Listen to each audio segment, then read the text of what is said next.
Really need to get out of the habit of leaving my camera turned on. Anyway, I felt like making a video today. I've had this idea written down in my book for a month or two. It's been a minute. We're going to call it Stationery Stories. And we're going to talk about when was the moment where you came to the realization that you were a stationery junkie.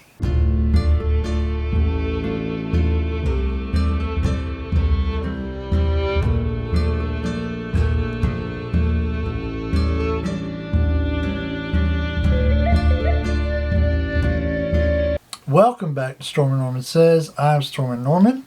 That must mean I have something to say. Now, there was one thing I wanted to show y'all in this video, but unfortunately I don't know where it's at. But it would be super cool if I could find it. It's probably right under my nose. It's probably not, it should be in my stationery bin in the closet, but it's not. I feel like it's in this area over here by my bookshelf somewhere, but I don't know where it's at.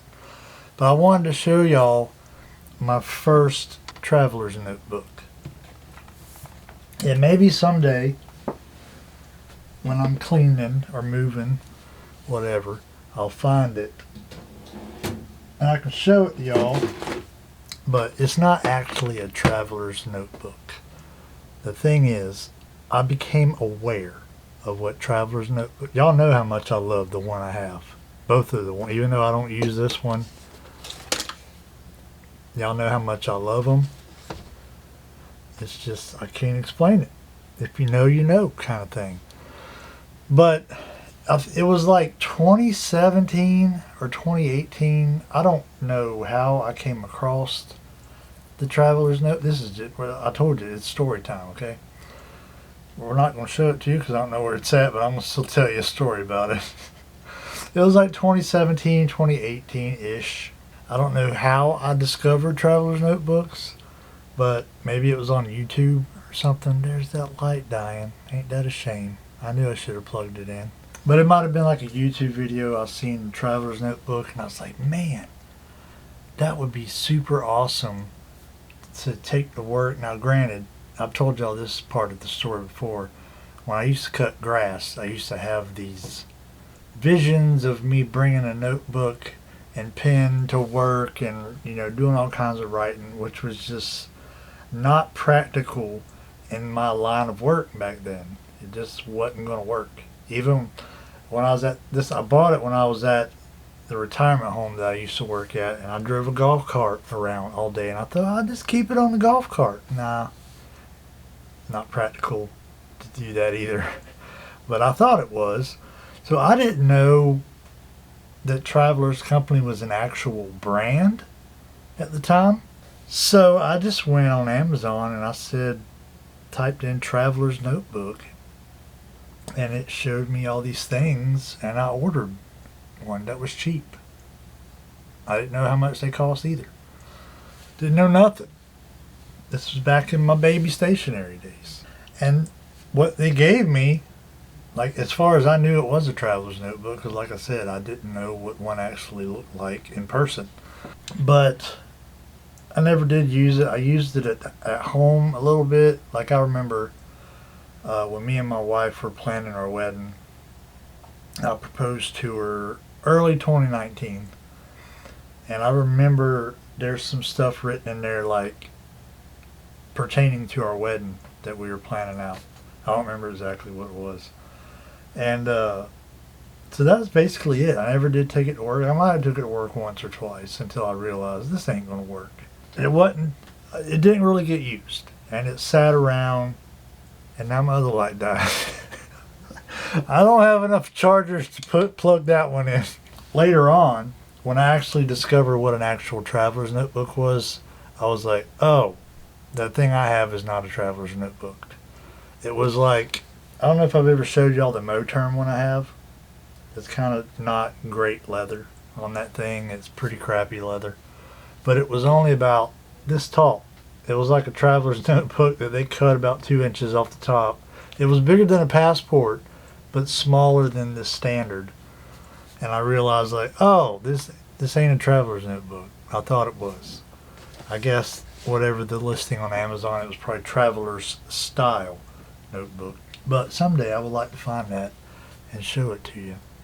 Anyway, I got this right here. This was my pen box. I don't know where I got this from. I might have bought it from Walmart a long time ago. And this is where I kept my good pens. Now, you know, y'all seen my new thing I got here, where I have all my G2s, all my, you know, Parker style, all my good pens are over here. Not good as in fountain pens. They have their own place. Not good as in this kind of good or this kind of good. But my good pens, you know. And this is where my not good pens. These are what I thought was my good pens back in the day. And I got this Zebra XO1 refill in here. Where is the XO1? Super awesome. I thought this pen was going to be, it might be at work actually, now that I think about it. But the Zebra XO1, it was tactical when I was into all that kind of stuff. And I was like, man, that'd be a super awesome pen until I got it. And these refills suck. They're not good. And I could not find any other refill that would replace it. Of course, if I got it out and took a look at it, I could probably make something work. Because y'all know I'm like a pen modder now. But there's that. Oh, these are just two felt tip pens my mom gave me. But in here, a lot of this was back when I was super into collecting Bibles and stuff. So I have a lot of pens for writing in Bibles. Because most people don't know this. You can't just write in a Bible with any kind of pen. Like you can, technically. But I got these Micron, Pigma Microns that I use to write in my Bible. And I got a variety of highlighters. These Z-Brights. This no name is like a crayon or like a colored pencil kind of thing. But I got all kind. I got gel, dry gel. This is also gel, basically. Now it's kind of like a crayon too.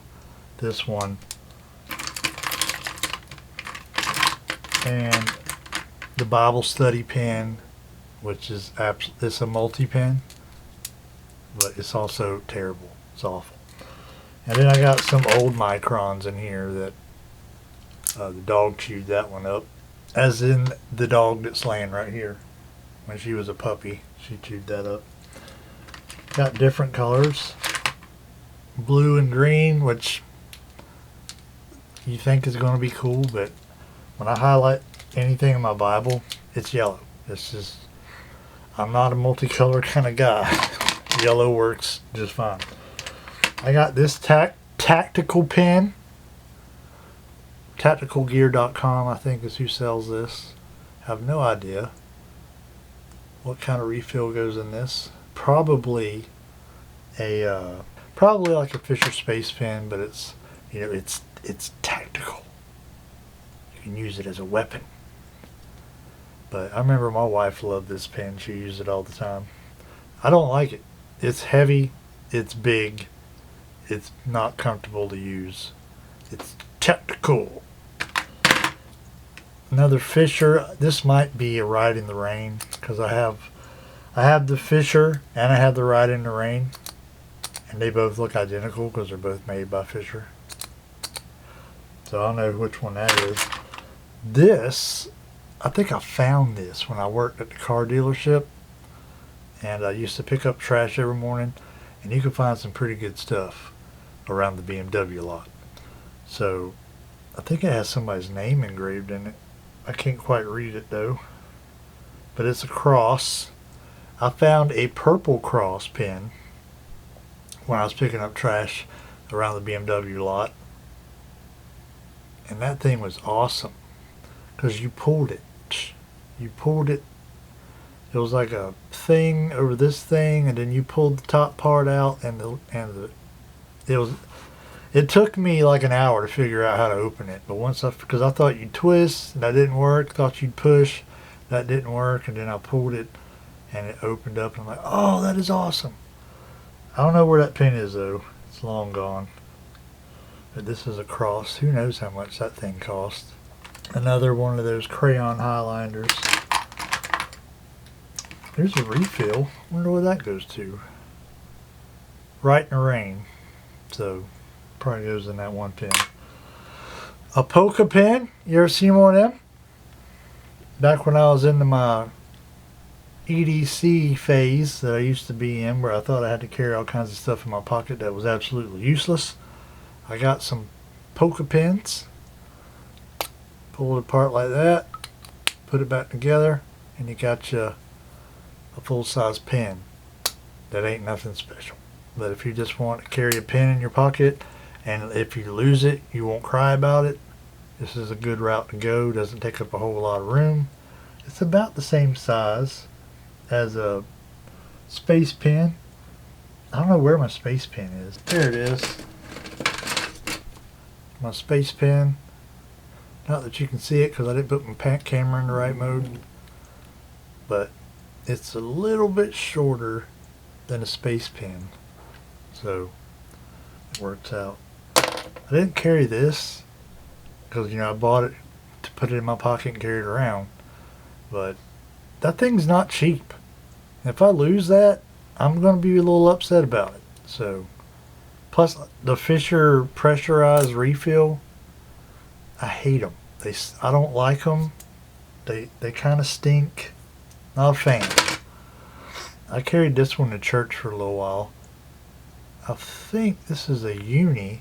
It's got some kind of bird name, I think. But look how tiny that is. I didn't know it was that tiny when I ordered it. But it came in. It's like barely bigger than a toothpick. It's like as big as a refill, basically, like you're carrying a refill. But it clicks. It's a click pen. And I carried this to church for months because it's a uni. So it writes fantastic. It's just so small. It's like not very comfortable to use. Like writing a couple notes in church is fine, but it's just not pleasant to use it. And I got this zebra too, little pocket pen. You pull it, the thing comes out. Zebras were my jam back in the beginning because I'm like, I've never had a zebra that didn't write fantastic.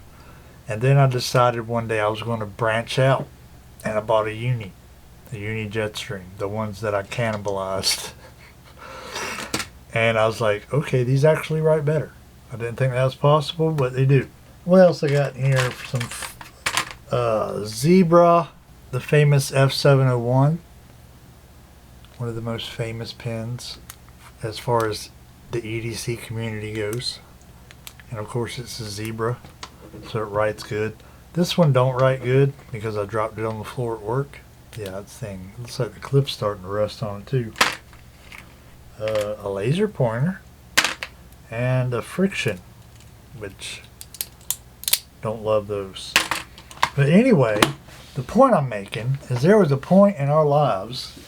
Obviously you're watching this because you're into stationery, at least to some degree, because that's a lot of what I talk about on here.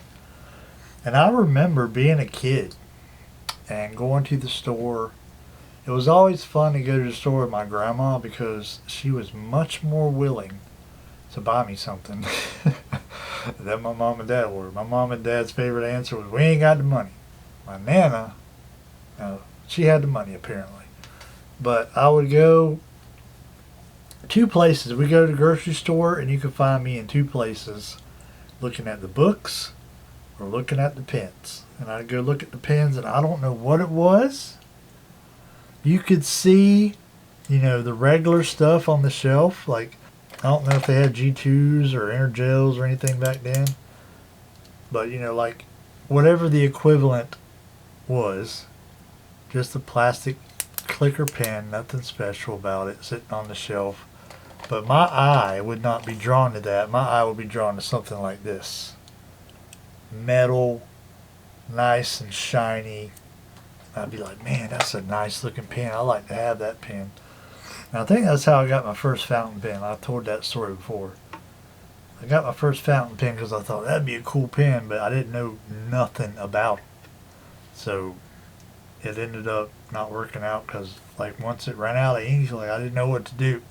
I didn't know how to fill it back up or anything.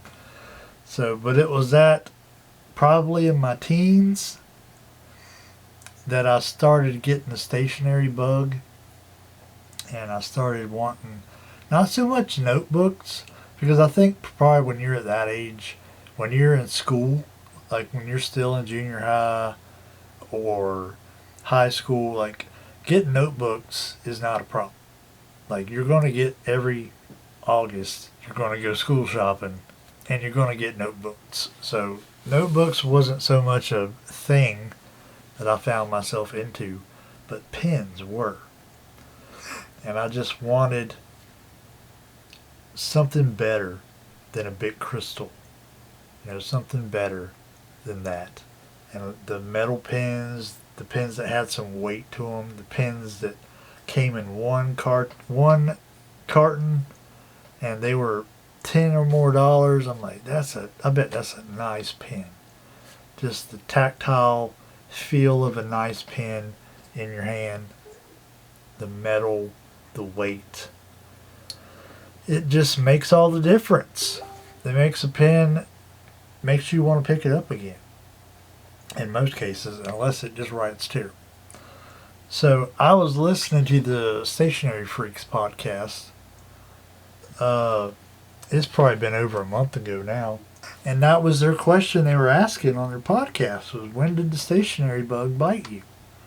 And I was like, that'd be a cool thing to do a video on. So here we are.